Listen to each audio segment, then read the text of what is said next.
They say heartbreak is a slow poison. I say it's the catalyst. The fire that forges steel from iron ore. Before her, I was comfortable. I was happy, sure, but happy in a soft, undefined way. Like a picture slightly out of focus. Life had a pleasant blur to it. Love was the warmth of a familiar blanket, a safe harbor. And when that harbor closed, when the tide went out and left me stranded, I thought I was wrecked. I thought it was the end. For a while, it was. The world lost its color. The silence in my apartment was a physical weight. Every song, every street corner, was a ghost. I existed in a haze of what-ifs and what. I was drowning in the past, anchored to a memory. I tried to numb it, to ignore it, to pretend it didn't hurt. But the pain was a persistent echo, a constant hum beneath the surface of everything. It was a weakness, a vulnerability I couldn't stand.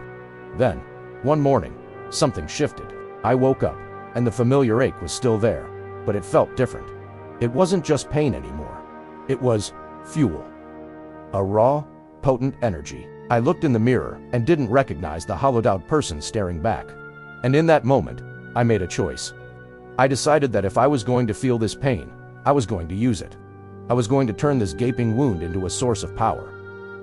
That was the day I stopped running from the silence and started listening to it. I cut out the noise. No more endless scrolling, no more distracting myself with pointless chatter. The silence became my sanctuary. In it, I could hear my own thoughts clearly for the first time in years. I could hear the weakness in my excuses, the hesitation in my ambitions. The silence wasn't empty. It was full of truth. And the truth was, I had let myself go soft. I had outsourced my strength, my validation, my purpose, to someone else. My routine became my religion. The alarm clock at 4:30 a.m. wasn't a punishment. It was a promise to myself that I would show up, no matter how I felt. While the city slept, I was at war. Not with anyone else, but with the weaker version of myself who begged for 5 more minutes of sleep. The cold floor against my feet, the burn in my muscles during that first set of reps, it was a baptism. Each drop of sweat was a purification, washing away the self-pity, the doubt, the lethargy. The gym became my forge. Before, I worked out to look good. Now, I trained to become unbreakable. Every lift was a declaration. I wasn't just pushing weights. I was pushing past my perceived limits. The physical pain was a welcome distraction from the emotional ache, and soon, it transformed it entirely. The burn in my chest from a heavy bench press overshadowed the ache in my heart. The discipline it took to finish that last rep, when every fiber of my being screamed to quit, translated directly into my life. I learned to embrace discomfort, to find strength in the struggle. I stopped talking about my plans. I just executed them. I poured all that restless energy, all that emotional turmoil, into my work. Late nights at the office weren't a chore, they were an opportunity. I became obsessed with excellence, with mastery. I studied, I practiced, I refined my skills with a relentless focus I never knew I possessed. People noticed the change. They saw the results, the promotions, the success. They called it talent or luck. They didn't see the thousands of silent hours.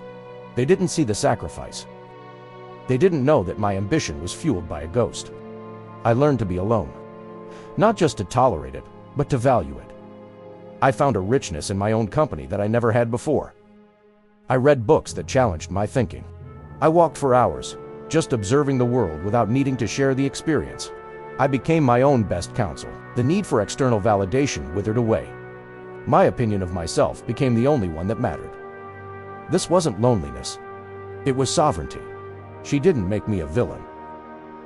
And this isn't a revenge story. I hold no ill will. In fact, I'm grateful. Her leaving was the most profound act of love I've ever received, even if it wasn't intended that way. It was the shock to the system that I desperately needed. She didn't break me. She freed me. She removed the safety net. In doing so, she forced me to learn how to fly. The person I was with her couldn't exist without her. The person I am now exists for himself. He is disciplined. He is focused. He is resilient.